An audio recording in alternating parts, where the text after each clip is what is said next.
MA उत्तरार्ध संस्कृत की इस क्लास में विद्यार्थियों आपका पुनः स्वागत है। आज की इस क्लास में हम गौतम धर्म सूत्र के द्वितीय अध्याय का अध्ययन करेंगे। द्वितीय अध्याय को आरंभ करने से पूर्व हम इस अध्याय में वर्ण विषय क्या है, सब्जेक्ट मैटर क्या है, इन बिंदुओं पर जरा चर्चा करते हैं।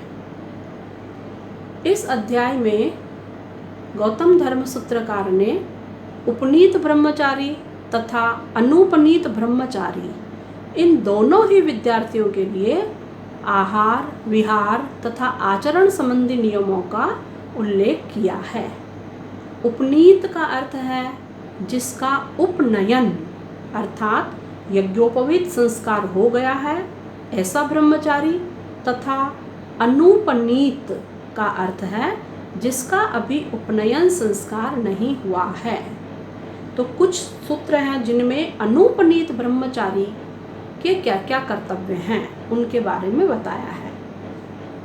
पहला सूत्र है प्रागुपनयनात् कामचारय कामवादय कामभक्षः। उपनयन संस्कार होने से प्राक माने पूर्व वह बालक कामचार है, काम इच्छानुसार आचारः कार्य कर सकता है, जैसे कि न बेचने योग्य वस्तुओं को भी बेच सकता है। कामवादः काम इच्छानुसार, वादः बोल सकता है, जैसे कभी असत्य भी बोल सकता है। कामभक्षः इच्छानुसार, भक्षः भोजन कर सकता है, जैसे दिन में 4-5 बार भी वह खाना खा सकता है। लहसुन प्याज जैसी गंध वाली चीज़ों से युक्त भोजन भी कर सकता है। किंतु ध्यान रहे उपनीत ब्रह्मचारी जिसने यज्ञोपवीत धारण कर लिया है वह ऐसा नहीं कर सकता है। दूसरा सूत्र है अहुतात जिसका उपनयन संस्कार नहीं हुआ है, ऐसा बालक हवन के बाद बचे हुए प्रसादमय भोजन को नहीं खाए। हवन के बाद बचे हुए भोजन को सिर्फ यज्ञोपवीत धारी माने उपनीत ब्रह्मचारी ही खा सकता है। तो यहाँ अनुपनीत के ही कार्य बताए हैं। अनुपनीत ब्रह्मचारी है वह यज्ञ के पश्चात बचे हुए भोजन को नहीं खाए। तीसरा सूत्र है ब्रह्मचारी अनुपनीत जिसका कि यज्ञोपवीत नहीं हुआ हो, ऐसे बालक को भी ब्रह्मचारी ब्रह्मचर्य का पालन करना चाहिए, अर्थात इंद्रियों पर संयम रखे, जैसे कि स्त्री प्रसंग न करे। विद्यार्थी चाहे यज्ञोपवीत से रहित ही हो, उसे भी स्त्रियों से मित्रता नहीं करनी चाहिए। अनुपनीत और उपनीत दोनों ही विद्यार्थियों के लिए ब्रह्मचर्य के पालन को नितांत आवश्यक बताया है, क्योंकि विद्यार्थी जीवन ही मनुष्य का चरित्र निर्माण काल होता है। अगला सूत्र है 7वां न तदुप स्पर्शनात् द शोचम।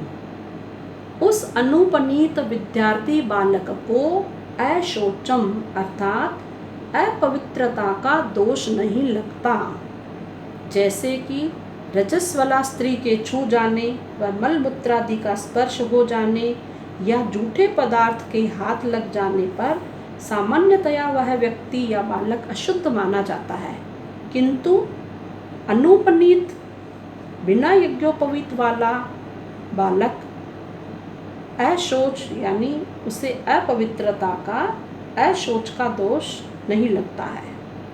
ये दोष उपनीत माने यज्ञोपवीत धारण किए हुए ब्रह्मचारी को अवश्य लगता है। यहाँ पर जो कठिन शब्द हैं उनके अर्थ जान लीजिए। शौच माने शुद्धता, अशोच अशुद्धता। तो अनुपनीत विद्यार्थी है उसे अशोच नहीं लगता, अशुद्धता का उसे दोष नहीं लगता है, यज्ञोपवीत वाले बालक को अवश्य लगता है। 11वां सूत्र है उक्तम ब्रह्मचर्यम, अनुपनीत बालक के लिए जिस ब्रह्मचर्य का नियम बताया गया है वह उपनीत बालक के लिए भी समझना चाहिए। यानी दोनों ही प्रकार के विद्यार्थी, चाहे अनुपनीत हो या उपनीत हो, दोनों ही ब्रह्मचारियों के लिए ब्रह्मचर्य का पालन करना आवश्यक है। विद्यार्थी जीवन में इंद्रिय संयम अर्थात ब्रह्मचर्य के पालन पर सभी शास्त्रकारों ने जोर डाला है। यदि इस अध्ययन काल में मनुष्य जीवन में अन्य प्रसंगों से युक्त हो जाता है तो वह उसकी सफलता में बाधक सिद्ध होते हैं और नैतिकता की दृष्टि से भी इसे हीन माना गया है। वर्तमान जीवन में इन नियमों की अवहेलना अक्सर होती रहती है, जो कि स्वस्थ समाज के लिए चिंतनीय है। 12वां सूत्र है अग्निंधन भिक्ष चरणे, उपनीत ब्रह्मचारी जिसका कि उपनयन संस्कार हो गया है वह क्या करे? अग्निंधन, प्रतिदिन अग्नि कर्म यानी हवन करे तथा अर्थात समिधाओं से यज्ञ करे और भिक्षचरणे, भिक्षाचरण करे। 12वें सूत्र में उपनीत ब्रह्मचारी के कर्तव्य पर प्रकाश डाला है। उपनीत हम शब्द समझ चुके हैं, उपनीत जिसका कि उपनयन संस्कार हो चुका है।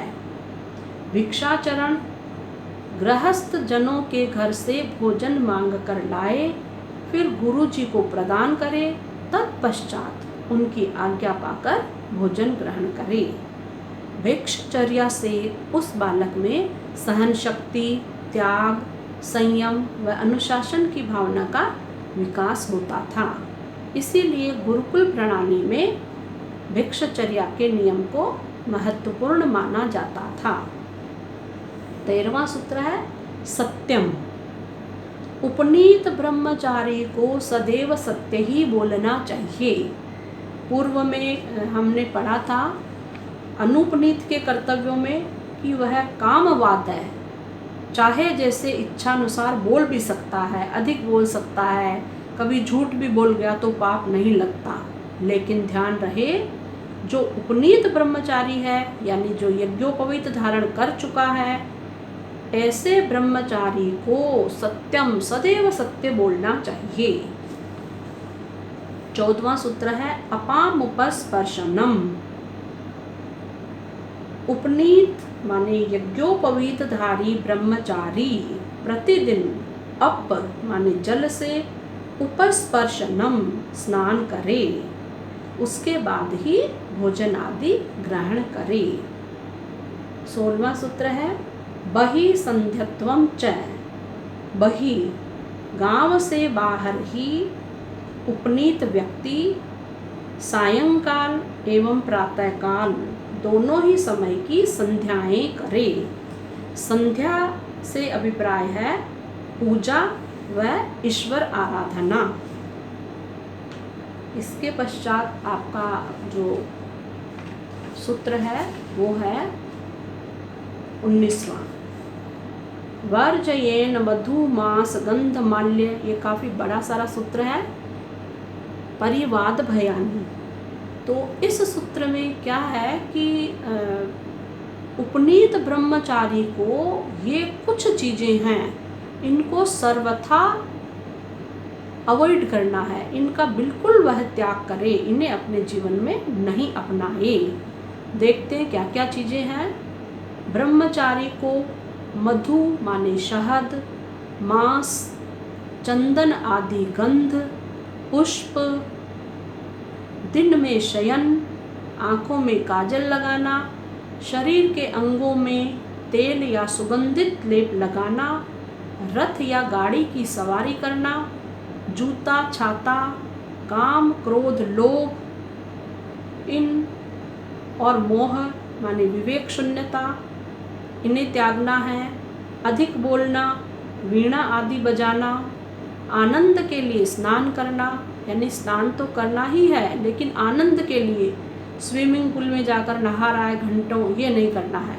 दंत धावन, हर्ष प्रकट करना, नृत्य, गीत, पर निंदा और भय के कर्म, डरावने कर्म जैसे भयंकर वन में जाना इत्यादि, इन सभी कार्यों का परित्याग करना चाहिए। अर्थात यज्ञोपवीतधारी ब्रह्मचारी इन कार्यों को कभी नहीं करे। इन्हें करने से उस अध्ययनशील ब्रह्मचारी का ध्यान अध्ययन से हटकर भोग विलास में पड़ सकता है। अतः ये कार्य वह बिल्कुल भी नहीं करे।